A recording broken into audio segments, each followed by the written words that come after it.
sommaire. 2 militants syndicaux devant le tribunal correctionnel de Moulins cet après-midi. Ils doivent répondre de dégradation de matériel et d'outrage à agents. C'était lors d'une manifestation contre la réforme des retraites.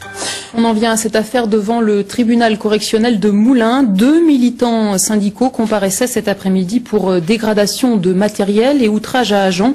Les faits remontent à novembre dernier à l'occasion d'une manifestation contre la réforme des retraites. Beaucoup de personnes avaient fait le déplacement pour les soutenir. Voyez le reportage sur place de Frédéric Cuvier et Christian Darneville. Ils étaient au moins autant que le 23 novembre dernier venus soutenir les deux syndicalistes.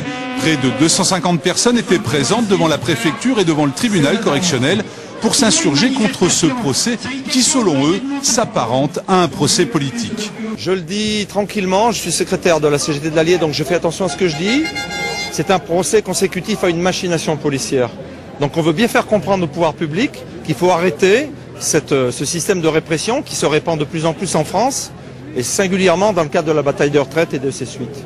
Pour le reste, on retiendra surtout qu'il aura fallu plus de 4 heures de débat pour une simple histoire d'outrage. Chacun est en effet resté sur sa position. Les deux syndicalistes ne reconnaissent pas avoir insulté la policière, une jeune adjointe de police en civil qui filmait seule des manifestants. L'un d'eux admet seulement avoir lancé « Dégage, casse-toi avec ta caméra ». Et cela sous le coup de la colère, après l'intervention de 6 policiers et de l'emploi de gaz lacrymogène pour décrocher 2 poupées de chiffon à l'effigie du président de la République et de Laurence Parisot, la présidente du MEDEF. De son côté, la jeune auxiliaire de police affirme avoir subi des insultes beaucoup plus acerbes et n'avoir été agressée que par 2 individus, des faits contredits par au moins 4 témoins présents au moment de l'altercation, dont un ancien policier et un surveillant pénitentiaire. L'affaire a été mise en délibéré au 9 février prochain.